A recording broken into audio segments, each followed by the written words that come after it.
ప్రాణం అని విన్నవించు ఈ పాటని.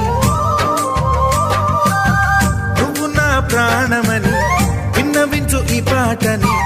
ఎక్కడో దూరానున్నా చుక్కలే విన్నా గాని కదిలించలేదా కాస్త కూడా నీ మనసుని.